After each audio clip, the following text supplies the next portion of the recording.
नमः शिवाय। हर हर महादेव। सबसे पहले आप सभी को आने वाली मासिक शिवरात्रि की ढेरों सारी शुभकामनाएं। जय लक्ष्मी माता। स्वागत है आपका अपने चैनल श्रद्धा से भक्ति भावना में। भगवान शिव और माता पार्वती की कृपा आप और आपके समस्त परिवार पर सदैव बनी रहे। तो आज के वीडियो में मैं आपको मासिक शिवरात्रि पर पार्थिव शिवलिंग यानी मिट्टी के शिवलिंग का पूजन किस प्रकार किया जाता है, इसकी सरल पूजा विधि करके दिखाने वाली हूँ। और इस पूजा का विसर्जन यानी मिट्टी के शिवलिंग का विसर्जन किस प्रकार करना है हमें, इसकी भी सरल विधि मैं आपको वीडियो में सरल तरीके से करके दिखाने वाली हूँ। तो वीडियो अत्यंत महत्वपूर्ण है, इसलिए अंत तक जरूर देखिए। वीडियो शुरू करने से पहले मेरा आप सबसे एक निवेदन है कि यदि आप मेरे चैनल पर नए हो या पहली बार आए हो तो चैनल को सब्सक्राइब जरूर कीजिए और भगवान भोलेनाथ के सच्चे भक्तों तो कमेंट में हर हर महादेव का जयकारा जरूर लगा दे। मासिक शिवरात्रि पर पार्थिव शिवलिंग की पूजा करने का बहुत महत्व है। सबसे खास तो ये बात है कि पार्थिव शिवलिंग की पूजा करने से भक्तों की सभी मनोकामनाएं पूरी होती है। तो आइए पूजन शुरू करते हैं। सबसे पहले आपको जिस जगह पे पूजन करना है उस जगह की अच्छी तरह से साफ सफाई कर लीजिए। फिर उसके बाद हमें एक चौकी लगानी होती है। चौकी के लिए आप एक चौकी या पटड़ा ले सकते हैं। चौकी पर बिछाने के लिए एक सफेद रंग का वस्त्र लीजिए या किसी भी हल्के रंग का वस्त्र आप चौकी के ऊपर बिछा सकते हैं। आप ये पूजन आपके घर के मंदिर में भी कर सकते हैं या आप शिवालय जाकर भी कर सकते हैं या इस प्रकार की अलग सी चौकी लगाकर भी आप कर सकते हैं। चौकी के ऊपर फूलों का या चावल का आसन देते हुए भगवान शिव और माता पार्वती और गणेश जी की जो तस्वीर है इसे हम स्थापित कर लेते हैं। यदि आपके पास शिव परिवार की फोटो या मूर्ति नहीं है तो कोई बात नहीं है, आप पार्थिव शिवलिंग भी बना सकते हैं। तो शिवलिंग में ही पूरा परिवार शामिल होता है। शिवलिंग का भी पूजन करें तो पूरे परिवार का पूजन हो जाता है। देखिए, इसके बाद हम दिए को स्थापित कर लेते हैं चावल का आसन देते हुए। अब हम मिट्टी के शिवलिंग का जो निर्माण किया है उसे स्थापित कर लेते हैं एक बड़ी सी थाली में, क्योंकि हमें अभिषेक करना है तो बड़ी थाली ही लेना चाहिए हमें। मैंने यहाँ पर एक प्लेट के ऊपर शिवलिंग बनाया है, क्योंकि जब हम अभिषेक करेंगे तो शिव जी खंडित ना हो जाए। तो आप भी इसी प्रकार किसी प्लेट के ऊपर बना लीजिए या कोई कटोरी रख दीजिए और शिवलिंग बनाते समय बेल पत्र का आसन जरूर दीजिए। सबसे पहले हम दिए को प्रज्वलित कर लेते हैं, क्योंकि हर पूजा अग्नि को साक्षी मानकर ही की जाती है। सबसे पहले हम दीप पूजन कर लेते हैं। दिए को हम हल्दी, कुमकुम, अक्षत और पुष्प चढ़ा देते हैं और नमस्कार कर लेते हैं। तस्वीर के ऊपर पुष्प की सहायता से जल का छिटा देते हैं और भावपूर्वक स्नान करा देते हैं। अब हम पार्थिव शिवलिंग का अभिषेक कर लेते हैं। सबसे पहले गंगा जल मिश्रित शुद्ध जल से अभिषेक करा लेते हैं। अभिषेक करते समय आप ओम नमः शिवाय का जाप जरूर कीजिए। बाद में कच्चे दूध से अभिषेक कर लेते हैं। आप चाहो तो पंचामृत भी ले सकते हैं। ओम नमः शिवाय बिल्कुल हल्के हाथ से जल चढ़ा दीजिए, क्योंकि हमारी शिवलिंग जो है वो मिट्टी के कहीं पूजा करते समय खंडित ना हो जाए। बाद में फिर से शुद्ध जल से स्नान करा लेते हैं। श्री शिवाय नमस्तुभ्यम। आप इस मंत्र का भी जाप कर सकते हैं या आप शिव चालीसा का भी पठन कर सकते हैं। पहले शुद्ध जल से, फिर दूध से और फिर शुद्ध जल से 3 बार हमें अभिषेक करना है। अभिषेक कराने के बाद सबसे पहले हम भगवान गणेश का पूजन कर लेते हैं। भगवान गणेश को हम चंदन का तिलक करा लेते हैं। माँ पार्वती और भगवान शिव को भी तिलक करा लेते हैं। अब हम शिवलिंग को भी टीका कर लेते हैं, पीला चंदन लगाते हैं। आपके पास सफेद चंदन है तो आप सफेद चंदन भी ले सकते हैं। चंदन से इस प्रकार त्रिपुंड बना लेते हैं। ओम नमः शिवाय, ओम नमः शिवाय। देखिए, शिवलिंग में यहाँ पे गणेश जी, कुमार कार्तिकेय और अशोक सुंदरी भी होती है, तो यहाँ पर भी हम टीका कर लेते हैं। शिवलिंग को हम भस्म लगा लेते हैं और तस्वीर में भी भगवान शिव और माता पार्वती को भस्म लगाते हैं। भगवान शिव को भस्म अति प्रिय है। देखिए, पूरी शिवलिंग के ऊपर इस प्रकार से लगा देते हैं। थोड़ा सा ऊपर भी हम भस्म अर्पित कर देते हैं। कलावा समर्पित कर देते हैं तस्वीर को।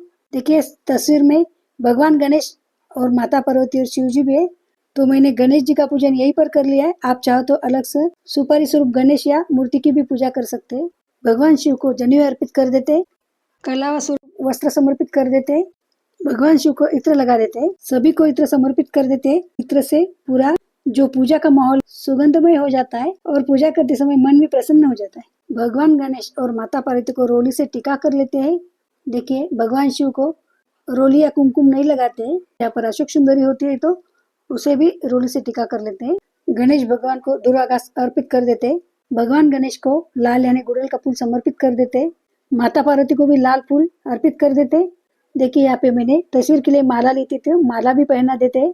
सभी को हम अक्षत चढ़ा देते हैं, भगवान गणेश, माँ पार्वती और भगवान शिव को। अब हम भगवान शिव को उनके प्रिय चीज यानी बेलपत्र चढ़ा देते हैं। बेलपत्र की जो डंडी होती है उसे हल्के हाथ से तोड़ लेना है और बेलपत्र के ऊपर चंदन से टीका कर लेना है। या आप ओम नमः शिवाय भी लिख सकते हैं, या आप अपने जो भी इच्छा रख कर ये व्रत करे वो इच्छा भी लिख सकते हैं। ओम नमः शिवाय, ओम नमः शिवाय। देखिए बेलपत्र जो है शिव जी को उल्टा चढ़ाया जाता है, जो चिकनी साइड होती है वो शिवलिंग को टच होनी चाहिए, और बेलपत्र के जो डंडे का भाग होता है वो भी जो जला रही है वो दोनों एक दिशा में होना चाहिए। आप कितने भी बेलपत्र चढ़ा सकते हैं, 3, 5, 7, 108, ये आपकी मर्जी है, आपको जितने मिलते हैं आप जरूर चढ़ा दीजिए, लेकिन बेलपत्र के बिना तो पूजा अधूरी है। बेलपत्र अवश्य चढ़ाए जितने भी मिलते हैं आपको। ओम नमः शिवाय। तस्वीर को भी हम बेलपत्र चढ़ा देते हैं। अकुआ के फूल यानी मदार के पुष्प मिले तो वो भी समर्पित कर देते हैं, यदि आपको मिले तो आप भी जरूर समर्पित कीजिए। सफेद या पर्पल कलर के आपको जो भी मिलते हैं लीजिए और सफेद पुष्प चढ़ा देते हैं। ज्यादातर शिव जी की पूजा में सफेद कलर के चीजों का ही इस्तेमाल किया जाता है। आपको जो भी पुष्प मिलते हैं आप समर्पित कर दीजिए।